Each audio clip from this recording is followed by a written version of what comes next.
இடம் வலம் நேயர்களுக்கு வணக்கம். தமிழ்நாட்டுல அரசியல் சூழல் நாளுக்கு நாள் பரபரப்பா மாறிட்டு இருக்கு. இந்த நேரத்துல காங்கிரஸ் கட்சி நிலைப்பாடு என்ன, மக்களுக்கு அவங்க சொல்ல விரும்புற அந்த மெசேஜ் என்ன, இத பத்தி இன்னைக்கு நேரடியா பேச நம்மோட இருக்கிறார் காங்கிரஸ் கட்சியின் மாநில செய்தி தொடர்பாளர் இனியன் ராபர்ட் அவர்கள். வணக்கம் சார். வணக்கம். வணக்கம் மேடம். வணக்கம். இன்னைக்கு அரசியல் சூழல் எல்லாம் நீங்க பாத்திருப்பீங்க, ரொம்ப பரபரப்பா ஃப்ளோ டெஸ்ட் எல்லாம் நடந்து முடிஞ்சது. இப்ப என்ன கேக்குறேன்னா, கிட்டத்தட்ட ஒரு 60 வருஷத்துக்கு பிறகுன்னு வச்சுக்கோங்க, இந்த ஆளும் அரசுல காங்கிரஸ் அங்கம் வகிக்க போகுது. திராவிட கட்சிகள் தொடர்ந்து ஆட்சி செஞ்சுட்டு இருந்த தமிழ்நாடு இப்போ திராவிடமே இல்லாத ஒரு நாடா தான் இருக்க போகுது. ஒரு கட்சியின் கீழே ஆட்சி நடக்குது அப்படின்னா அந்த கட்சியில காங்கிரஸ் இருக்கு. ஒரு காங்கிரஸ் பேரியக்க உறுப்பினரா இத நீங்க எப்படி பாக்குறீங்க? எதிர்வரும் காலங்கள்ல காமராஜர் ஆட்சிங்கிற காங்கிரஸோட கனவு சாத்தியமாகும் நினைக்கிறீங்களா இப்போ இருக்கிற நிலைப்பாடு இருந்தா? நீங்க இப்போ இந்த 2026 சட்டமன்ற தேர்தல்ல மக்களுடைய மேண்டேட் ரொம்ப தெளிவா தாவேக்கான்றத முடிவு பண்ணிருக்காங்க. அதனுடைய விளைவுதான் 108 சீட்டு வரைக்கும் தாவேக்கா வந்திருக்கிறது. இரு திராவிட கட்சிகளுக்கும் மாற்றாக தான் தாவேக்கா வந்திருக்கின்றதுல யாருக்கு எந்த மாற்று கருத்தும் இருக்க வேண்டாம். ஏன்னா தாவேக்கா அடிப்படையிலேயே திராவிடத்தை கொண்டாடாத, திராவிடத்தை ஏற்காத ஒரு கட்சி. அது உங்க பேர்லயே இருக்கு, தமிழக வெற்றி கழகம். சோ இதான் ரியாலிட்டி. இந்த ரியாலிட்டிக்குள்ள இருந்து தான் நம்ம பேசணும். இப்போ ஒரு பக்கம் காங்கிரஸ் கட்சி தேர்தலுக்கு பிறகு கூட்டணிக்கு போய் அமைச்சரவையில் இடம் வாங்குவதா இருக்கட்டும், அதே நேரத்துல எதிர்காலத்துல காமராஜர் ஆட்சி அப்படின்றது காங்கிரஸ் லட்சியமாக பார்க்கப்படுகின்ற ஒன்று. அதாவது தமிழ்நாட்டுல முழுக்க முழுக்க காங்கிரஸ் சட்டமன்ற உறுப்பினரால் ஒரு அரசு ஏற்படுதுன்னா அதுக்கு பேரு காமராஜர் ஆட்சி. அதாவது மீனிங் அதுதான். கவர்னன்ஸ் அப்படிதான் நினைக்கிறாங்க. ஆனா இன்றைக்கு இருப்பது காமராஜர் ஆட்சி நம்ம பார்க்க முடியாது. அது ஒரு கூட்டணி ஆட்சி. தாவேகா கூட அலையன்ஸ்ல நாங்க சீட் ஷேர் பண்ணிருக்கோம், பவர் ஷேர் பண்ணிருக்கோம். அதோட முடிஞ்சு போச்சு. அதே நேரத்துல இந்த ஆட்சியை காப்பாற்ற வேண்டிய கடமையும் பொறுப்பும் எங்களுக்கு இருக்கு அடுத்த 5 ஆண்டுகளுக்கு. எங்களுக்கு மட்டும் இல்ல, மற்ற எல்லா மதசார்பற்ற சக்திகளுக்கும் இருக்கு. ஏன்னா ஒரு சின்ன வாய்ப்பை கொடுத்தா கூட அந்த வாய்ப்புக்குள்ள பாஜக நுழைந்து தமிழ்நாட்டில் ஒரு குடியரசுத் தலைவர் ஆட்சியையோ கவர்னர் ஆட்சியோ கொண்டு வரதுக்கு ரெடியா இருப்பாங்க. அதான் ரியாலிட்டி. அதனால நம்ம அந்த ஸ்பேஸ கவர்னருக்கோ அல்லது குடியரசுத் தலைவருக்கோ கொடுத்துட கூடாதுன்றதுல நாங்க தெளிவா இருக்கோம், எல்லா கட்சி தெளிவா இருக்காங்க. ஏன் இதற்கு முன்னாடி இந்த தமிழ்நாடுடைய முதலமைச்சர் ஸ்டாலின் அவர்கள் கூட இடதுசாரிகளையும் விடுதலை சிறுத்தைகளையும் ஆதரவளிப்பதற்கான அந்த உத்தரவாதத்தை அளித்ததும் அதன் அடிப்படையில் தான். அப்போ இங்க இப்ப நீங்க இன்னைக்கு செய்திகள்ல அதிமுகக்குள்ள நடக்கிற எல்லா குளறுபடிகளுக்கும் கூட பாஜக பின்னாடி இருக்கிறதுக்கான வாய்ப்புகளும் இருக்கு. ஓகே. சோ போக போக பார்க்க முடியும். இல்ல இப்ப நீங்க சொல்றது, நீங்க இப்ப பேசின விஷயங்கள் பாக்குறப்போ நீங்க ஏதோ கவர்னர் ஆட்சி வரக்கூடாது, பாஜக வரக்கூடாதுன்றதுனாலதான் கூட்டணி அமைச்சதா சொல்றீங்க. பட் ஆனா அவங்க ஜெயிச்சதுக்கு அப்புறமே தானே நீங்க ஒன்னா சேர்ந்துட்டீங்க. காங்கிரஸ் அவங்களுக்கு நாங்க ஆதரவு கொடுக்கறோம்னு சொல்லிட்டேன்னா காங்கிரஸ் திமுக உடைச்சிட்டு தானே வெளியில போனாங்க. இல்ல நீங்க திமுக கூட்டணியில தான் காங்கிரஸ் தேர்தலை சந்திக்குது, அது யாருக்கும் டவுட் இல்ல. தேர்தலையும் வெற்றி பெறுறோம். 5 எம்எல்ஏ வராங்க. தேர்தல் முடிஞ்ச பிறகு டிவிகேவுக்கு 108 எம்எல்ஏ தான் இருக்காங்க. -1 107 மேஜிக் நம்பர் ரீச் பண்றதுக்கு, சிம்பிள் மெஜாரிட்டி ரீச் பண்றதுக்கு எண்ணிக்கை வேணும். அப்போ காங்கிரஸ் கட்சி அந்த ஸ்பேஸ் இருக்குல்ல, அந்த வேக்யூம் இருக்குல்ல, அந்த வேக்யூம் யாராவது கட்சி ஃபில் பண்ணணும். அப்போ நாங்க என்ன பண்றோம்னா, நாங்க முந்திக்கிட்டு போய் நாங்க உங்களுக்கு சப்போர்ட் பண்றோம் அப்படின்ற ஆதரவு கொடுக்குறோம். அந்த 5 வந்ததுக்கு பிறகுதான் மற்ற மாநில கட்சிகள் வர்றதுக்கான ஒரு கான்பிடன்ஸே ஏற்படுது. விடுதலை சிறுத்தைகளோ இடதுசாரிகளோ முஸ்லீம் லீகோ வர்றதுக்கான அந்த கான்பிடன்ஸ், இந்த ஸ்பேஸ காங்கிரஸ் முதல்ல போய் ஃபில் பண்ணி கொடுக்குது. ஒருவேளை காங்கிரஸ் போகாம இருந்ததா அந்த கேப் பெருசா இருக்குல்ல, அந்த கேப்பை பயன்படுத்தி தமிழ்நாட்டுல அன்றைக்கு சூழ்நிலை அடிப்படையில ஒரு கவர்னர் ஆட்சியை ரொம்ப ஈஸியா பிஜேபி கொண்டு வந்திருக்கும். அந்த மாதிரி தேவையில்ல சலசலப்பு எதற்கு, குழப்பம் எதற்கு அப்படின்னு ஆட்சி நடத்தணும். ஏன்னா உங்களுக்கு தாவேக்கா தலைவர் விஜய் அவர்கள் நிறைய வாக்குறுதி கொடுத்திருக்காரு. அவர் இதுக்கு முன்னாடி இந்த ஆட்சி நிறைய விமர்சிச்சிருக்காரு. இப்ப அதெல்லாம் செய்யணும்ல. அவர் கொடுத்திருக்கின்ற வாக்குறுதிகளை அவர் செய்யணும். அவர் ஊழல் ஒழிப்பேன்னு சொல்லியிருக்காரு, தமிழ்நாட்டுல பெண்களை பாதுகாப்பேன்னு சொல்லியிருக்காரு. இதெல்லாம் பண்ணணும்ல அவரு. இதன் பிறகு எந்த அரசு அலுவலகத்திலுமே ஊழல் லஞ்சம் வாங்கக்கூடாது. அதெல்லாம் அவருடைய வாக்குறுதி கொடுக்கப்பட்டிருக்கு. அதெல்லாம் அவர் செய்யணும்னு அதிகாரத்தை கொடுக்கணும்ல. நீங்க அப்படி அதிகாரத்தை கொடுக்கல என்ன ஆகும்னா அவர் குறை சொல்லிக்கிட்டே தான் இருப்பாரு. அதன் பிறகு வெளியில இருந்து சொல்லிட்டே இருப்பாரு. இன்னொரு சிம்பத்தி பதிவாங்க, இன்னும் அதிகமான ஒரு தொகுதிகளை வெற்றி பெறுவாரு. ஆனா அதிகாரத்தை கொடுப்போம், அவரோட வாக்குறுதிகளை நிறைவேற்றட்டும், தமிழ்நாட்டுல ஊழலை முற்று முழுவதாக ஒழிக்கட்டும், பெண்களுக்கு பாதுகாப்பு உத்தரவாதம் அளிக்கட்டும். இப்படி நல்ல விஷயம் தானே. என்ன தப்பு இருக்குங்க சப்போர்ட் பண்ண? இல்ல நீங்க வேக்யூமா ஃபில் பண்ண போனேன்னு சொல்றீங்க, அக்செப்டட். பட் இங்க ஒரு வேக்யூமா நீங்க கிரியேட் பண்ணிட்டு போயிருக்கீங்க அப்படின்றதுதான் என்னோட கருத்து. இன்னொரு விஷயம் என்னன்னா, நீங்க 1.25 கோடி மக்களை பத்தி பேசுறீங்க, நாங்க 3.25 கோடி மக்களை பத்தி நாங்க பேசுறோம். இப்ப இது ரெண்டுத்துக்கும் என்ன வித்தியாசம் இருக்கு சார்? இல்ல நீங்க பொதுவாவே இந்திய அரசியலமைப்பு சட்டம் என்ன சொல்லுதுன்னா, எந்த கட்சிக்கு சிம்பிள் மெஜாரிட்டி வருதோ அந்த கட்சி தான் ஆட்சி அமைக்க முடியும். நீங்க பர்சன்டேஜ் வைஸ் நீங்க பாத்தீங்கன்னா அது உண்மை. நம்ம இங்க ப்ரொபோர்ஷனேட் பேஸ்ட் சிஸ்டம் கிடையாது. இது ரெப்ரசன்டேட்டிவ் பேஸ்ட் சிஸ்டம் தான். அப்படி பாத்தீங்கன்னா டெல்லியில வந்து காங்கிரஸ் ஆட்சி அமைச்சிருக்கணும். இன்னைக்கு இருக்கிற பிஜேபிக்கு வந்து 38% தான் அவங்களுக்கு சப்போர்ட் இருக்கு. 38% விழுக்காடு மக்கள் தான் அவங்களுக்கு வந்து ஓட்டு போட்டிருக்காங்க. மீதி இருக்கக்கூடிய 62% அவங்க மதிக்க கூட இல்ல. சரிங்களா? அதுல ரியாலிட்டி. அப்போ காங்கிரஸ் கூட்டணி தான் ஆட்சி அமைச்சிருக்கணும். அதனால இந்தியாவுல பர்சன்டேஜ் வைஸ் நம்ம ஆட்சி அமைக்கிறது கிடையாது. தொகுதிகளை விட ஆட்சி அமைக்கணும்ன்றதா நம்மளுடைய வரலாறு சட்டம்லாம் சொல்லுன்னு வச்சுக்கோங்களேன். சோ அதனுடைய ஒரு பிரதிபலிப்பா தான் நாங்க வந்து இந்த சீட்ஸ்களை அதிகமா கொடுத்து விஜய் ஆட்சி அமைக்கிறதுக்கான உத்தரவாதத்தை கொடுத்துருக்கோம். அப்பதான் ஒரு வாக்குறுதியில் நிறைவேற்றுவாரு. எந்த பிரச்சனையும் இல்லாம அடுத்த 5 ஆண்டுகள் போகும். இது ஒண்ணு. ரெண்டாவது, காங்கிரஸ்க்கு ஒரு ஹிடன் அஜெண்டா இருக்கு. அதை நீங்க புரிஞ்சுக்கணும். காங்கிரஸ்க்கு என்ன ஹிடன் அஜெண்டானா, விஜய் கூட கூட்டணிக்கு போறதுனால தெலுங்கானால இருந்து ஆந்திரா, கர்நாடகா, தமிழ்நாடு, கேரளா ஒரு பெரிய பாண்டிச்சேரி பெரிய ஃபேன் பேஸ் இருக்கு. இது எல்லாத்தையுமே நமக்கு சாதகமா திருப்பிக்கலாம் அப்படின்னு சொல்லி காங்கிரஸ்குள்ள சில பேர் நினைச்சாங்க, கணக்கு போட்டாங்க. அவங்களுடைய அந்த வியூகத்தின் அடிப்படையில இந்த திமுக கூட்டணி உடைச்சுக்கிட்டு வருகின்ற நாடாளுமன்ற தேர்தலில் எப்படியாவது ஒரு 150 சீட்டு சவுத்துல எடுத்துட முடியாதா அப்படின்ற கணக்கு போட்டுதான் வந்து காங்கிரஸ் வந்து தாவேகாவோட போயிருக்கு. இதை புரிஞ்சுக்கோங்க. இல்ல தேர்தலுக்கு முன்னாடியே திரு பிரவீன் சக்கரவர்த்தி அவர்கள் என்ன சொன்னாரு, இது மாதிரி வந்து தாவேகா கூட போயிட்டோம்னா நம்ம ஒரு 50 சீட்டு வாங்கிக்கலாம், 50ல இருந்து 80 சீட்டு வாங்கிக்கலாம், முதலமைச்சர் துணை முதலமைச்சர் வாங்கிக்கலாம், அமைச்சர்கள் வாங்கிக்கலாம், கூட்டணி ஆட்சி போட்டுக்கலாம்னு சொன்னார். அன்னைக்கு வந்து திமுக கூட்டணியில பயணிக்கணும் நான் சொன்னேன். அன்னைக்கு நாங்க என்ன சொன்னோம், இல்ல விஜய் வந்து அன்டெஸ்டடு அன்ப்ரூவன் சொல்லி நானு நிறைய தலைவர்கள்லாம் இன்னைக்கு சொன்னாங்க. ஆனா அல்டிமேட் ரிசல்ட் என்னாச்சு? நாங்க சொன்னது நடக்கல. திமுக ஆட்சி வர முடியல. தாவேகா பெரும்பான்மை வந்துருச்சு. இப்ப என்ன ஆகும்னா, இப்போ அவங்க என்ன சொல்லுவாங்க, நாங்க தான் அப்பவே சொன்னோம்ல, நீங்க கேட்க மாட்டீங்க அப்படின்னு சொல்லும் பொழுது எங்களால அந்த இடத்துல எதுவும் பேச முடியாது. Okay fine. அப்போ திரு பிரவீன் சக்கரவர்த்தி சொல்றது கரெக்டா தான் போல இருக்கு. அவர் என்ன சொல்றாரோ அதை வெளிப்படை போயிடலாம் அப்படின்றதான் இனி கட்சியில இருக்க எல்லாருமே ஒரு முடிவு வந்துட்டோம். தலைவர் பாசிதவரம் தொடங்கி அதான் நிலைப்பாடு. ஏன்னா நாங்க ஒரு வாதம் வச்சோம், அந்த வாதத்துல தோத்து போயிட்டோம். அதன் அடிப்படையில யாரு ஜெயிக்கிறாங்களோ சரிங்க நீங்க சொல்ல கரெக்டா தானே அப்படின்ற வழியில வந்தாச்சு. இப்ப எல்லாருமே நம்ம கூட்டணியில தான் டிராவல் பண்றோம். இப்போதைக்கு அந்த அவர் கொடுக்கிற வாக்குறுதிகளை நிறைவேற்றணும். அதுதான் அது வந்து விதமான இது சாக்கு போக்கும் இல்லாம அடுத்த 5 ஆண்டுகள் வந்து நிறைவேற்றி இந்த தமிழ்நாடு மக்களை ஒரு மீட்டெடுக்கணும்ன்றதான் என்னுடைய ஒரு பார்வையா இருக்கு. ஓகே, உங்களோட நிலைப்பாடு வேற இருந்தது. பட் ஆனா தேர்தலுக்கு முன்னாடியே காங்கிரஸ் வந்துட்டு தாவேகாவோட கூட்டணி உருவாகும்னுட்டு சொல்லப்பட்டுச்சு. அவங்க திமுகவுடனான கூட்டணியில தான் வந்துட்டு காங்கிரஸ் பயணிக்க வேண்டியதா இருந்துச்சு அப்படின்னுட்டு ஒரு வேண்டா வெறுப்பா தான் ஒண்ணு சொல்லப்பட்டுச்சு. ராகுல் காந்தி அவர்கள் பிரச்சாரத்திற்கு ரொம்ப பெருசா வரல. 2 முறை வந்தாரு தமிழ்நாட்டுக்கு. அவர் வந்துட்டு அந்த அளவுக்கு ஒரு இன்ட்ரெஸ்ட் காட்டல. அப்படி இருக்கும் போது திமுக தோற்கும்னுட்டு காங்கிரஸ்க்கு முன்னாடியே தெரிஞ்சிருக்கா? இல்ல அது யாருமே ப்ரெடிக்ட் பண்றதுக்கான வாய்ப்புகள் இல்ல. ஏன்னா எல்லா pre poll survey, exit poll survey எல்லாத்துலயும் திமுக தான் வந்து வெற்றி பெற போகிறதுன்னு சொல்லுச்சு.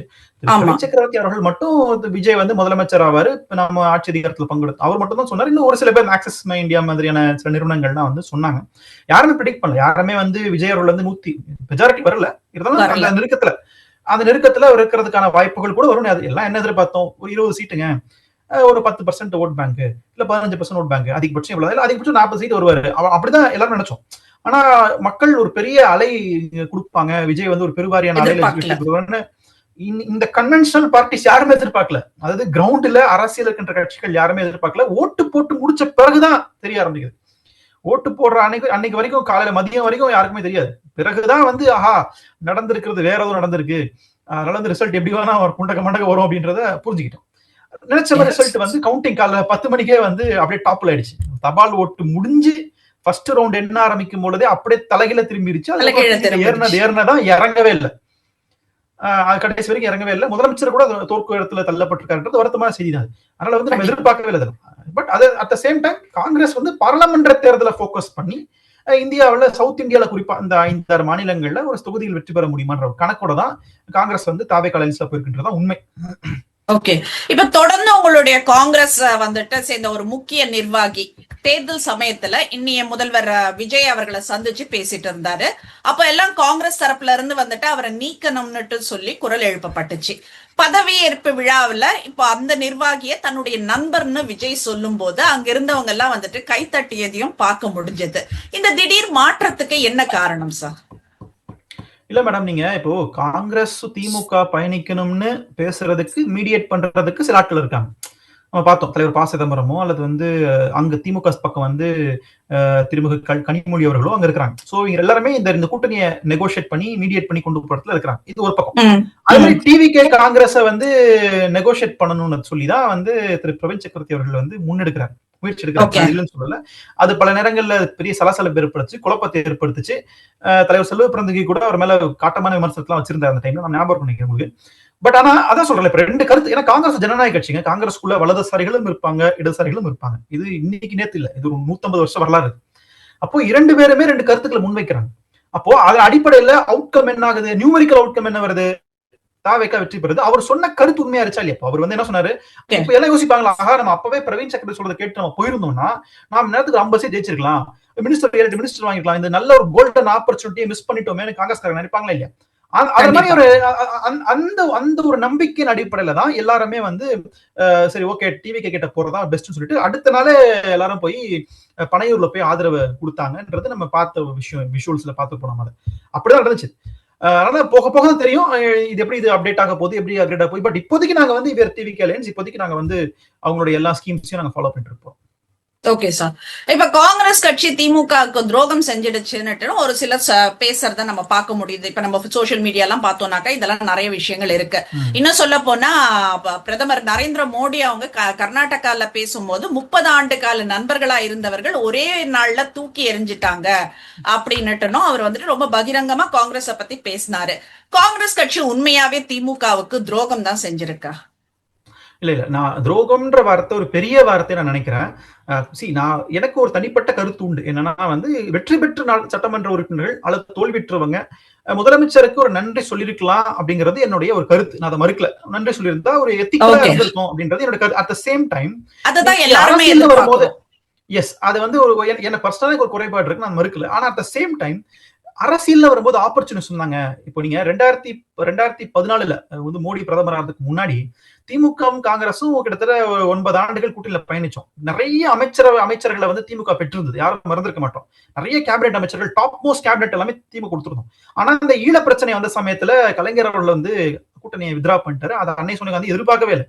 அன்னை சோனியா காந்தி அவர்கள் வந்து ரொம்ப ஆழமா நம்புறாங்க திமுக நம்மள விட்டு போயிடாதுன்னு நம்பினாங்க. ஆனா எங்களுக்கு ஒரு பெரிய ஷாக், இது மாதிரி வந்து இந்த ஈழ பிரச்சனையை மையப்படுத்தி திமுக வந்து கூட்டணி விலகிட்டாங்கன்றது. ஏன்னா அன்னைக்கு அவங்களுடைய ஸ்டேக்கை காப்பாத்திக்கிறதுக்கு அந்த முடிவு எடுத்தாங்க. அப்படிதான். சோ நீங்க வந்து அப்கோர்ஸ் நான் எத்திக்கலா ஒரு பாயிண்ட் சொன்னது உண்மைதான். அட் த சேம் டைம் நீங்க இந்த மாதிரி சில விஷயங்கள் எடுத்துதான் ஆகணும். அதை வந்து துரோகம் என்ற பெரிய பெரிய வார்த்தையெல்லாம் போட்டு அதை வந்து களங்கப்படுத்த வேணாம், கொச்சப்படுத்த வேணாம்ன்றது என்னுடைய ஒரு பார்வையா இருக்கு. Okay okay sir. இப்ப தாவேகா இன்னைக்கு ஆட்சி அமைக்கிறதுல வந்துட்டு ஒரு முக்கிய பங்கு வகிக்கிறது தலித் சமூகத்தினருடைய வாக்குகள்னு சொல்லலாம். அதுல இன்னும் குறிப்பிட்டு சொல்லணும்னா ஆம்ஸ்ட்ராங் அவரோட மரணம் அதுன்றத சொல்லலாம். தலித் சமூக மக்களுக்கான பாதுகாப்பு குறைவுன்னு பல பிரச்சனைகள் திமுக ஆட்சியில இருந்துச்சுன்னு சொல்லப்படுது. இப்ப இதுல வந்துட்டு ஆம்ஸ்ட்ராங் மரணத்துல தற்போதைய காங்கிரஸ் மாநில தலைவர் செல்வ பெருந்தகையோட பெயரும் வந்துட்டு அடிபட்டுச்சுன்னு தான் சொல்லணும். அது மட்டும் இல்லாம தனக்கு எதிராக பேசின சவுக்கு சங்கர்னு ஒரு யூடியூபர் அவங்க வீட்டுக்குள்ள வந்துட்டு அவர் ஆதரவாளர்கள் எல்லாம் போயிட்டு மலம் கலந்த அந்த சாக்கடை நீரெல்லாம் ஊத்துனாங்க அப்படின்றதெல்லாம் வந்துட்டு ஒரு பெரிய குற்றச்சாட்டு வச்சாங்க. இது சவுக்கு சங்கர் விவகாரத்துல உண்மையை சொல்ல செல்வ பெருந்தகையோட ஆதரவாளரான ஒரு பெண் வழக்கறிஞர் கூட வந்துட்டு அவங்க இதுல பேஸ்புக்ல லைவ் போட்டே தான் அதை பண்ணிட்டு இருந்தாங்க. இப்படி இருக்கும்போது நேத்திக்கு முதல்வர் விஜய் அவர்கள் அதே செல்வ பெருந்தகையுடன் செல்ஃபி எடுத்துக்கிட்டதை பார்க்க முடிஞ்சது. காங்கிரஸ் மாநில தலைவரா இருந்தாலும் கூட தன்னை தேர்வு செஞ்ச மக்கள் விரும்பாத ஒருத்தர் கூட இவ்வளவு நெருக்கம் அப்படின்றது மக்கள் தீர்ப்புக்கு எதிரான ஒரு நிலையா இருக்காதா? இப்ப அதே மாதிரி காங்கிரஸோட தோல்விக்கும் அவர் முக்கிய காரணம்னு பல நிர்வாகிகள் சொல்றாங்க. இன்னும் பெண்கள் எல்லாம் நிறைய பேர் குற்றம் சாட்டினாங்க, எங்களெல்லாம் ஏமாத்திட்டாங்க அப்படின்ற மாதிரி நிறைய பேர் கிளம்பியும் போயிட்டாங்க காங்கிரஸை விட்டு. இப்ப அவரை மாத்த முயற்சிகள் ஏதோ நடக்குதா? என்ன தேர்தலுக்கு அப்புறம் நான் ராஜினாமா செய்வேன்னு சொல்லியிருக்காரு. சோ என்ன அடுத்த இது என்னவா இருக்கு சார்? இல்ல நீங்க நிறைய வதந்திகள் அடிக்கிறீங்க. ஒண்ணு வந்து ஆம்ஸ்ட்ராங் படுகொலையில இவருக்கு சம்பந்தம் இருக்குன்னு சொல்றீங்க. சவுக்கு சங்கர் வீட்டுல நான் சொல்லப்பட்டுச்சுன்னு சொன்னேன். அது வந்து எந்த எஃப்ஐஆர்லயுமே பதிவாகல, எந்த பத்திரிகையிலும் ரிப்போர்ட் ஆகல. சொல்லப்பட்டுச்சு, கேள்விப்பட்டோம், அதோட முடிஞ்சிருச்சு. நான் அபிஷியலா வந்து அதை ரெகனைஸ் பண்ண முடியாது, அதை அக்னாலேஜ் பண்ண முடியாது, அது விட்டுரும். ஆனா அட் த சேம் டைம் ஒரு கூட்டணி கட்சியின் தலைவராக திரு விஜய் அவர்கள் செல்ஃபி எடுக்கிறார். அதுல எந்த பிரச்சனைகளுக்கு இல்ல. அது வந்து அது ஒரு பெரிய ஒரு விஷயம். ஏன்னா அலையன்ஸ்குள்ள நாங்க இருக்கிறோம். அலையன்ஸ்குள்ள இல்லாத கட்சியை கூப்பிட்டு செல்ஃபி எடுத்தா, அலையன்ஸ்குள்ள எல்லா கட்சியை கூப்பிட்டு செல்ஃபி எடுத்தா லாஜிக் இருக்காது நீங்க கேட்கிற கேள்வியில. ஆனா நாங்க இல்லையா அலையன்ஸ் டிராவல் பண்றாங்க. அதனால அவர் மேல இவருன்னு இல்லைங்க, தமிழ்நாடு காங்கிரஸ் கமிட்டி தலைவரா யார் இருந்தாலுமே காங்கிரஸுக்குள்ள ஒரு கூட்டம் எப்பவுமே எதிர்த்துட்டே தான் இருக்கவங்கள. இது ஜனநாயகம் இது. நீங்க அது நீங்க வந்து கோஷ்டின்னு சொல்லிக்கோங்க, நீங்க உட்கட்சி பூசல்ல சொல்லிக்கோங்க, நீங்க என்னென்ன பேரும் வச்சுக்கோங்க. ஆனா அதிகமான ஜனநாயகம் காங்கிரஸ்குள்ள இருக்கிறதுனாலதான் காங்கிரஸுக்குள்ள எப்பவுமே வந்து தலைவரா யார் இருந்தாலுமே, நீங்க இவருன்னு இல்ல, நீங்க இதுக்கு முன்னாடி கே அழகிரியா இருக்கட்டும், அதுக்கு முன்னாடி தலைவர் கே செல்வகுமாரா இருக்கட்டும், திருநாவுக்கரசா இருக்கட்டும், நான் வந்து காங்கிரஸ் 2009 இணையும் போது எனக்கு தலைவர் தங்கபாலு இருந்தார். அன்னையில இருந்து இன்னைக்கு வரைக்கும் நான் எல்லா தலைவரை பார்த்துட்டு தான் இருக்கிறேன். எல்லாரும் மேலே விமர்சனங்கள் அடுக்கி வைக்கப்பட்டு தான் இருக்குது. அது இருக்கும். ஜனநாயகத்தின் ஒரு பங்கு தான் நான் பாக்குறது. அதை வச்சு தலைவரா மாத்துவாங்களான்னா அதுக்கும் சம்மந்தம் கிடையாது. தலைவரா அதனால தலைவரா மாத்துவாங்கன்னா அதுக்கு சம்மந்தமே கிடையாது. இயல்பாகவே அவர் பதவி காலம் முடிஞ்சுச்சுன்னா மாத்திடுவாங்க. ரெண்டாவது, தேர்தலுக்கு முன்னாடி தலைவர் செல்வ பிறந்தக்கு என்ன சொன்னாரு, நான் எலெக்ஷன் முடிஞ்சுச்சுன்னா நான் வந்து ரிசைன் பண்ணிக்கிறேன் அப்படின்னு அவரே சொன்னார். அதனால அதை ஒட்டி ஏதாவது ஒரு மாற்றம் வரலாமே தவிர, அவர் மேல ஒழுங்கு நடவடிக்கை, அவர் மேல நிறைய அதிருப்தி இருக்காங்க, அவர் ஏமாத்திட்டாரு, அந்த மாதிரியான குற்றச்சாட்டுகளோ வதந்திகளுக்கோ பதில் சொல்றதுல நாங்க யாரும் இல்லை. ஓகே. ஃபீமேல் மீன்ஸ் மகளிர் அணியில இருந்தெல்லாம் நிறைய பேர் கட்சியை விட்டு போயிருக்காங்க. அப்போ வந்துட்டு அவர் மேல பகிரங்கமா ஒரு குற்றச்சாட்டை வச்சுட்டு தான் போயிருக்காங்க. அதுக்கு உங்க பதில் என்ன சார்? இல்ல எனக்கு வந்து நீங்க யார சொல்றீங்க எனக்கு தெரியும். ஹசீனா அக்கா வந்து அவங்க மேல தலைவர் மேல பயங்கரமா குற்றச்சாட்டு வச்சுட்டு போயிருக்காங்க. நான் மறுக்கிறதுக்கு எதுவும் இல்லை. ஆனா அதே சேம் டைம் நீங்க வந்து அவங்க சொன்ன ரெண்டாவது பாயிண்ட் என்னால ஏத்துக்க முடியல. அவங்க என்ன சொன்னாங்கன்னா, பாஜகவுல பெண்களுக்கான பிரதித்துவம் அதிகமாக இருக்கிறது, காங்கிரஸில் இல்லை அப்படின்னு சொல்றாங்கல்ல. அதுதான் அங்கதான் எனக்கு அவங்க கிட்ட நான் முரண்படுறேன். என்னன்னா, நீங்க வந்து ஒரு குற்றச்சாட்டை வைக்கிறீங்க, ஓகே, அது வந்து ஒரு உண்மையான குற்றச்சாட்டா இருக்கலாம். ஆனா ரெண்டாவது பாயிண்ட சொல்லி நீங்க அதை பேக்கப் பண்றீங்கல்ல, அங்கதான் எங்களுக்கு உங்க மேல சந்தேகம் வருது. சரி, நீங்க நியூமரிக்கலா ஒருத்தருக்கு வந்து இப்ப நீங்க பிரதித்துவம் கொடுக்கறதுனால மட்டுமே எல்லாம் சால்வ் ஆயிடாது. நீங்க இந்தியாவினுடைய குடியரசுத் தலைவராக ஒரு பெண் இருக்கிறாங்க, ஒரு பழங்குடி சமத்துவம் இருக்கிறாங்க, அதனால எல்லாம் பிரச்சனை சால்வ் ஆயிடுச்சா? அதனால சத்தீஸ்கர் ஜார்க்கண்ட்ல உள்ள பழங்குடி பிரச்சனை சால்வ் ஆயிடுச்சா? இல்ல. ரெப்ரசன்டேஷன் மட்டுமே தீர்வு கிடையாது. ரெப்ரசன்டேஷன் முக்கியம் தான். பட் அது ஒரு சென்சிபிள் ரெப்ரசன்டா இருக்கணும்ன்றதான் எங்களோட பார்வை. அது அதனால பாஜகல பெண்களுக்கு அதிகமா இடம் கொடுக்குறாங்க, காங்கிரஸ்ல கொடுக்கலன்றா. நீங்க யார் கூட கம்பேர் பண்றீங்கன்னு இருக்குல்ல. நீங்க திமுக கூட கம்பேர் பண்ணிருக்கலாம், நீங்க வந்து சமாஜ்வாதி கட்சியோட கம்பேர் பண்ணிருக்கலாம், இல்ல சும்மா சொல்ற எக்ஸாம்பிள் நீங்க ஆம் ஆத்மி கம்பேர் பண்ணிருக்கலாம், நீங்க சிபிஎம் கம்பேர், எதுக்கு நீங்க பாஜக கூட கம்பேர் பண்ணீங்க? அங்க எங்களுக்கு இல்ல ஒரு சின்ன இது அதுல நீங்க பாஜக இவ்வளவு கொடுத்திருக்காங்க மகளிருக்கு, காங்கிரஸ்ல இவ்வளவு கொடுக்கல, அவங்க அப்படி சொல்லல. பாஜகவே அப்படின்றதான் சொல்றாங்க. பாஜகவே பெண்களுக்கு இவ்வளவு மரியாதை கொடுத்து இவ்வளவு சலுகைகள் கொடுத்திருக்காங்க, ஏன் காங்கிரஸ் செய்யல அப்படின்றதான் அவங்களோட கேள்வி. இல்ல, எனக்கு பாஜகவேனா என்னது, பாஜக பெட்டர்னு சொல்ற வராங்களா, இல்லனா வந்து பாஜக ஆளுங்கட்சியா இருந்துகிட்டே கொடுக்குறாங்கன்னு சொல்ல அந்த பாஜகவே அப்படின்றது புரியல. இங்கிலீஷ்ல ஈவன் தோ ஒரு வார்த்தை இருக்குல்ல, அந்த ஈவன் தோ என்ன மீனிங்? அது பாஜக புகழ்ற மாதிரி தான் இருக்கு. நீங்க அவங்க வந்து நீங்க அக்னாலேஜ் பண்றீங்க, அவங்க நீங்க வந்து ஹைப் பண்றீங்க, நீங்க பண்ணி நீங்க காங்கிரஸ் மட்டம் தட்டுறீங்க. நீங்க ஜஸ்ட் பிகாஸ் நியூமரிக்கல் ரெப்ரசன்டேஷன் கம்மியா இருக்கிறதுனால. நான் ஒத்துக்கிறேன், நிச்சயமாக பெண்களுக்கான பிரதித்துவம் குறைவாதான் இருக்குன்றது மாற்று கருத்துல. இதேதான் முன்னாள் சட்டமன்ற உறுப்பினர் விஜயதரணி சொல்லிட்டு வெளியில போனாங்க. சோ அது பெரிய விஷயம். அது நிச்சயமாக காங்கிரஸ்ல பெண்களுக்கான பிரதித்துவம் என்பதுல எனக்கு மாற்று கருத்தே இல்ல, சரிங்களா? அதனால வந்து ஆனா அதற்கு பாஜக கூட கம்பேர் பண்ணும்போது பெரிய கேள்வி இருக்கலாம். அங்கதான் டவுட். இல்ல, இப்ப நீங்க விஜயதாரணி மேடம் எடுக்கிறப்ப வந்துட்டு நான் குஷ்பு மேடமையும் சொல்ல முடியும். குஷ்பு மேடமும் வந்துட்டு ஒரு மனக்கசப்புல தான் வெளியில போனாங்க. சோ பெண்களுக்கு அங்க வந்துட்டு ஒரு உரிய அங்கீகாரம் கிடைக்கலையா அப்படின்றதுதான் கேள்வி. இல்ல அப்படி இல்ல, அங்கீகாரம் கிடைச்சதுனாலதான் எந்த அரசியல், ஏன்னா இவங்க 3 பேருமே உழைச்சவங்க. ஆமா, இல்ல அதான் சொல்றீங்க. நீங்க விஜயதரணி அக்கா வந்து அவங்க வசதியான குடும்பத்துல இருந்தவங்க, திருமதி குஷ்பு அவர்கள் வந்து நடிகையா இருந்து செல்வாக்கூட வந்தவங்க. ஆனா ஹசீனா சையத் அக்கா வந்து எந்த விதமான அரசியல் பின்புலமும் இல்லாமல் சொந்த உழைப்புல மாணவர் காங்கிரஸ்ல இருந்து மகிழா காங்கிரஸ் வரைக்கும் வளர்ந்து வந்தவங்க. எனக்கு தெரியும் பர்சனல் வளர்ச்சி என்னன்னு. அவங்களுக்கு வந்து நிச்சயமா சீட்டு வேணுமானா வேணும், அதுல எனக்கு டவுட்டே கிடையாது. உண்மையில வருத்தம் தான். நான் அவங்க மெசேஜ் கூட போட்டேன், வருத்தமா தான் இருக்குக்கா அவங்களுக்கு சீட் கிடைக்காது, வருத்தப்பட்டேன். ஆனா அடுத்த நாள் அவங்க வந்து இந்த பிஜேபி கூட கம்பேர் பண்ணது மட்டும் தான் என்னால ஏத்துக்க முடியல. ஏன்னா இவ்வளவு நாளா நம்ம எந்த கொள்கையில பயணிச்சோமோ ஒரே நாள் தூக்கி போட்ட முடியுமான ஒரு பெரிய கேள்வி இருக்குல்ல. அது ஒண்ணுதான் எனக்கு குறைய தவிர மத்தபடி எவ்ரிதிங் இஸ் கரெக்ட். அதே மாதிரி நீங்க தலித்துகளுக்கான பிரதித்துவம் முக்கியமான ஒரு பாயிண்டா இருக்கு. நீங்க முதல் கேட்ட கேள்வி சேர்த்து பதில் சொல்றேன். திமுக அதிமுக 2 கட்சிகளுமே வந்து தலித்துகளுக்கான ரெப்ரசன்டேஷன் வந்து அந்த அளவுக்கு கொடுக்கறது இல்ல. அது உண்மைதான், அது டவுட்டே இல்ல. ஏன்னா பேசிக்கலி உங்களுக்கு வந்து திமுக அதிமுக ஒரு ஓபிசி பேக்ட் பார்ட்டிஸ் தான், ஓபிசி சமூகம் கட்டமைக்கப்பட்ட கட்சிகள் தான். அங்க ரெண்டாவது தான் வந்து தலித்துகளுக்கான பிரதிநிதித்துவம் கொடுப்பாங்க. அந்த கேப்பை ஃபில் பண்றதுக்கு தான் காங்கிரஸும் பிஜேபி காத்துட்டு இருக்கு. இத்தனை ஆண்டு காலமாக தலித்துகளுக்கான பிரதிநிதித்துவம் கொடுக்கறது காங்கிரஸ் தான். அதே மாதிரி இப்ப பாஜக உள்ள வந்து நானும் கொடுக்குறேன்னு சொல்லிட்டு கிளம்பிடுறாங்க. சோ அதை பேலன்ஸ் பண்ணணும். அதை பேலன்ஸ் பண்ண முடியாம போனதனுடைய விளைவு தான் டிவிக்கு வந்திருக்கு. ஏன்னா நீங்க வட தமிழ்நாட்டுல வந்து நாட் ஜஸ்ட் பிகாஸ் ஆம்ஸ்ட்ராங் மரணம் அது மட்டும் கிடையாதுங்க. இந்த வட மாவட்டங்கள்ல தலித்துகளுக்கான எம்பவர்மெண்ட் நடந்திருக்கு 30 வருஷத்துல. அடுத்தவங்க பொலிட்டிக்கல் எம்பவர்மெண்ட் நோக்கி நகரணும்னு நினைக்கிறாங்க. அந்த பொலிட்டிக்கல் எம்பவர்மெண்ட் நோக்கி நகர நினைக்கும் போது அவங்களுக்கான வாய்ஸா எந்த கட்சியுமே அந்த வட தமிழ்நாட்டுல இல்ல. அப்போ டிவிக்கு புதுசா ஒண்ணு உள்ள வருது, இங்க போனா நமக்கு ஒரு வாய்ஸ் கிடைக்கும்னு நிறைய பேர் வாக்களிச்சிருக்காங்க. ஆனா தெரியும், இதுக்கப்புறம் தான் புரியும் டிவிக்கு எந்த அளவுக்கு விஜய் எந்த அளவுக்கு கருத்துக்களுக்கு உண்மையான இருக்கிறார், எந்த அளவுக்கு அவர் வந்து திட்டங்கள் கொண்டு வர்றாரு, ஆணவ படுகொலை சட்டம் கொண்டு சொல்லியிருக்காரு, வருமா வராதா, இதெல்லாம் போக போக புரியும். இப்ப இன்னைக்கு ஃப்ளோ டெஸ்ட் நடந்ததை பார்க்க முடிஞ்சது. டிஎம்கே வந்துட்டு வெளிநடப்பு செய்துட்டாங்க. அதிமுக வந்துட்டு 2 பிரிவா வாக்களிச்சிருக்காங்க, அதையும் பார்க்க முடிஞ்சது. இப்ப சமீபத்துல இந்த சட்டமன்ற நிகழ்வுகள்லாம் எப்படி பாக்குறீங்க நீங்க? இப்ப அந்த ஏடிஎம்கே ஸ்பிளிட் ஆகல, கருத்து வேறுபாடு மட்டும்தான் அப்படின்ற மாதிரி எடப்பாடி பழனிசாமி அவர்கள் சொல்றாரு.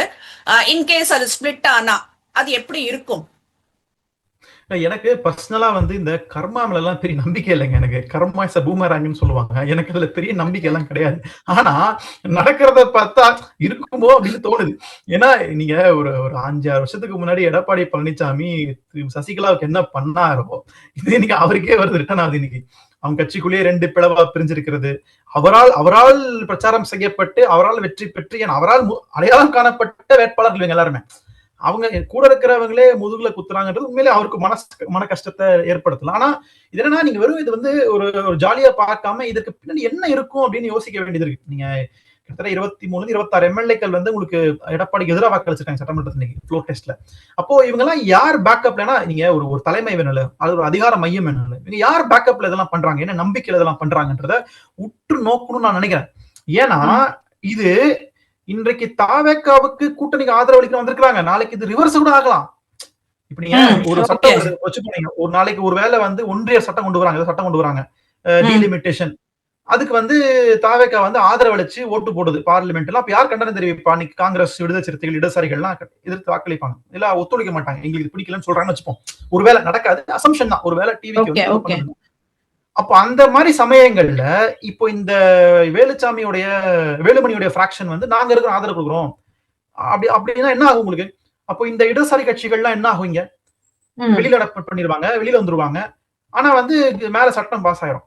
இது எல்லாமே அசம்ஷன் தான். இது அதனால காங்கிரஸோ, விடுதலை சிறுத்தைகளோ, இடதுசாரிகளோ ரொம்ப கூர்ந்து கவனிக்கணும். இந்த அதிமுக பிளவு வந்து எங்களையும் பாதிக்கலாம், எதிர்காலத்துல பாதிக்கலாம் என்பதை கூர்ந்து கவனிக்கணும்னு நினைக்கிறேன்.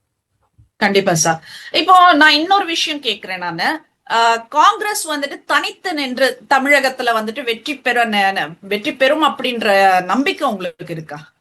நிச்சயமா இருக்குங்க, நிச்சயமா இருக்கு. ஆனா அதுக்கான சில நாட்களாக செய்யல அப்படின்றதுதான். ஏன்னா காங்கிரஸ் பொறுத்த வரைக்கும் தமிழ்நாட்டுல நான் பாக்குறப்ப வந்துட்டு இப்ப பிஜேபி ஆச்சும் தைரியமா நாங்க நிக்கிறோம் அப்படின்றத சொல்றாங்க. பட் காங்கிரஸ் என்ன பண்றாங்க, யாராச்சும் ஒருத்தர் முதுகுல சவாரி பண்ணணும்ன்றதுதான் நினைக்கிறாங்க. நீங்க எப்படி அது என்ன மாதிரி ஒரு இது கொடுத்தா நீங்க தனித்து நின்று நாங்க பெரும்பான்மை கொடுப்போம் அப்படின்ற இது சொல்லுவீங்க?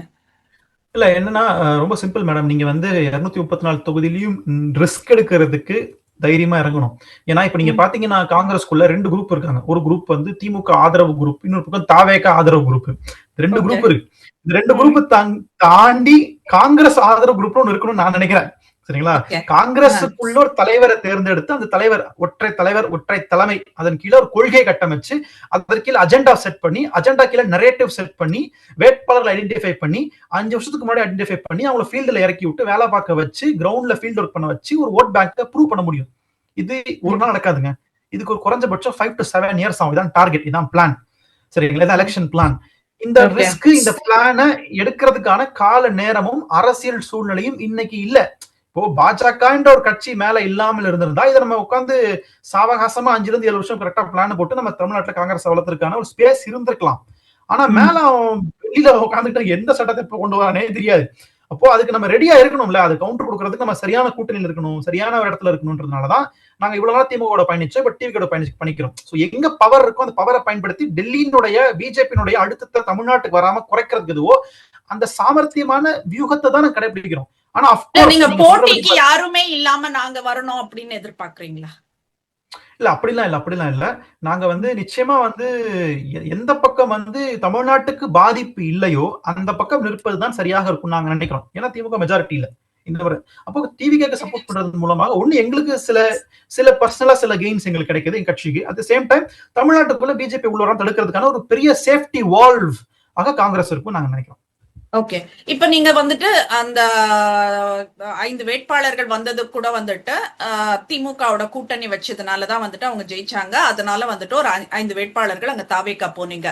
இப்ப நாளைக்கு இன்னொரு எலெக்ஷன்ல இல்ல இந்த எலெக்ஷனும் வந்துட்டு 5 வருடம் இது நீடிக்குமான்றதும் தெரியாத ஒரு சூழ்நிலை தான். இப்போ வந்துட்டு அடுத்த எலெக்ஷனுக்கு தாவேக்கா நான் இல்ல இவங்க வந்துட்டு நம்பிக்கை துரோகம் பண்றவங்க, நாங்க எப்படி இவங்க கூட கூட்டணி வைக்க முடியும்னு நினைச்சாக்கா இப்ப காங்கிரஸ் என்ன பண்ணுவீங்க? யாரோட போய் இல்ல நான் திருப்பியும் சொல்றேன், நம்பிக்கை துரோகம் எல்லாம் பண்ணல. நாங்க அந்த அளவுக்கு நீங்க கடுமையான வார்த்தைகள்லாம் இல்ல பயன்படுத்த இல்ல வேண்டாம். நான் அது சொல்லல. இல்ல பாரதிய அது பிரதமர் இருக்கட்டும். நரேந்திர மோடியே சொல்றாரு அவரு அவரு கர்நாடகா. அவரு அவர் எவ்வளவு சொல்லியிருக்காருங்க. அதெல்லாம் நாங்க கண்டுக்க முடியுமா? அதெல்லாம் we just ignore his words. அத நாங்க கண்டுக்காமலே ஓகே. நகர்ந்து வந்துரும் நாங்க. அது அப்ப பாத்துக்கலாம். அது அன்னைக்கு நீங்க சொல்ற சூழ்நிலை வரும் பட்சத்துல அன்னைக்கு அதை பாத்துக்கலாம். இப்போதைக்கு இன்னைக்கு என்னவோ அதை பத்தி மட்டும் தான் யோசிக்கிறோம். நாடாளுமன்ற தேர்தலை ஃபோக்கஸ் பண்ணி ஃபோர்காஸ்ட் பண்ணி சில வேலைகளை நாங்க பண்ணிருக்கோம். அது எங்களுக்கு பலன் கொடுக்கும் நான் நினைக்கிறேன். வேற எதுவும் இல்ல. இன்னைக்கு சோசியல் மீடியால தான் வந்துட்டு நிறைய விஷயங்கள் நடக்குது. அதை பார்க்க முடியுது. சோசியல் மீடியா மூலமா தான் வந்துட்டு தாவேக்காவே வந்துட்டு பவருக்கு வந்திருக்காங்க அப்படின்றதையும் நம்ம சொல்லலாம். அப்படி இருக்கும்போது காங்கிரஸ் வந்து இன்னும் அப்டேட் ஆகணுமா அப்படின்ற ஒரு கேள்வி இருக்கு. ஏன்னா இப்ப நேத்து வந்த கட்சியெல்லாம் இப்ப இன்னைக்கு ஜெயிச்சுட்டு வராங்க சோசியல் மீடியாவை வச்சுன்றப்போ நாம சோசியல் மீடியாவை ப்ராப்பரா யூட்டிலைஸ் பண்ணலையா? இல்ல அப்படி இல்ல. நீங்க சோசியல் மீடியா வந்து முழுக்க முழுக்க பண பலத்தால் கட்டமைக்கப்படுகின்ற ஒன்று. டிவிகேக்கு மட்டும்தான் அது வாலண்டியர் சென்ட்ரிக்கா ஃபங்க்ஷன் ஆச்சு. மற்றது எல்லாமே அல்காரிதம்ஸ் தான். அல்காரிதம்ஸ் ஆர்டிபிஷியலா பூஸ்ட் பண்றதுதான், பாட்ஸ் தான், செயற்கை தான். சோசியல் மீடியா ஐடிவிங்கிறதே செயற்கை தான். அது வந்து களத்துல இருந்து மக்களோட எந்த பிரதிபலிப்பையும் மோடி அவர்கள் ஜெயித்ததும் இந்த சோசியல் மீடியா இதுதானே? ஆமா ஆமா ஆமா. நீங்க 2012 ஆப்கோன்ற கம்பெனி கிட்ட அவர் வந்து எம்ஓயு சைன் பண்ணி, அது அமெரிக்கன் டூரிசம் ஒர்க் பண்ண கம்பெனி, ஆப்கோன்ற கம்பெனி குஜராத் டூரிசம் ஒர்க் பண்ணி வச்சது. 2012 இருந்து 14 வரைக்கும் முழுக்க முழுக்க சோசியல் மீடியா சிஇஓ மூலமா, சர்ச் அண்ட் ஆப்டிமைசேஷன் மூலமா தான் அவங்க வந்து கம்ப்ளீட்டா ஆட்சியை பிடிச்சாங்கன்றது யாரும் மாற்று கருத்து இல்ல. அது பெய்டு, அது ஸ்பான்சர், அது ஃபண்டட். ஆனா டிவிக்கு அப்படி இல்ல. டிவிக்கு வந்து வாலண்டியராவே நிறைய இளைஞர்கள், நிறைய இன்ஃபுளுசர்ஸ் எல்லாமே வந்து ஃபேன்ஸ், அந்த அந்த ஸ்கில் தெரிஞ்சவங்க. அதாங்க பாயிண்ட். நீங்க எடிட்டிங் ஸ்கில்ஸ் போன்ல டக்கு டக்கு டக்குன்னு எடுத்து போடுறாங்களே, அது வந்து ஒரு 40% பண்ண முடியாது, 30% பண்ண முடியாது. பழக்கமானவங்க. ஆமா. சோ அந்த கரெக்ட், எக்ஸாக்ட்லி. அந்த ஸ்கில்ல வந்து அது டிவி கிட்ட சாதகமா மாறிடுச்சு. ஏன்னா அந்த மாதிரி வாலண்டியர்ஸ் வந்து இந்த பக்கத்துல யாருமே இல்ல. அதனால காங்கிரஸை பொறுத்தளவுக்கு we need funds, we need lot of resources. நிறைய வளங்கள் தேவைப்படுது, நிறைய நிதி தேவைப்படுது இந்த செயற்கையான ஒரு கட்டமைப்பை ஏற்படுத்துறதுக்கு. அதனால இப்ப நாங்க ஆட்சி அதிகாரத்திலும் கிடையாது, மத்தபடி எங்களுக்கு பெரிய வருமான கட்சிக்கு கிடையாது. அதனால இதான் எங்களுக்கு இருக்கிற ஒரு பெரிய சேலஞ்சா இருக்குன்னு நான் நினைக்கிறேன். இடமலம் நேயர்களுக்கு உங்கள் நேரத்தை கொடுத்தமைக்கு மிக்க நன்றி சார். நான் வந்துட்டு உங்களை காயப்படுத்துறதுக்காக கேள்விகள் கேட்கல. மக்கள் கிட்ட இருக்கிற சந்தேகம் என்ன, நம்ம சோசியல் மீடியா எடுத்து பார்த்தோம்னா இந்த மாதிரி கேள்விகள் எல்லாம் நிறைய இருக்கு. சோ காங்கிரஸ் சார்பில் நீங்க என்ன சொல்ல வரீங்க அப்படின்றதுக்காக தான் வந்துட்டு இந்த கேள்விகள் எல்லாம் வைக்கப்பட்டது. இந்த நம்பிக்கை துரோகம்ன்றது வந்துட்டு நாங்க சொல்லல, அவர் மோடி சொன்ன வார்த்தை தான். So thanks for giving your valuable time to us, sir. Thank you, sir. Thanks, madam. Thank you.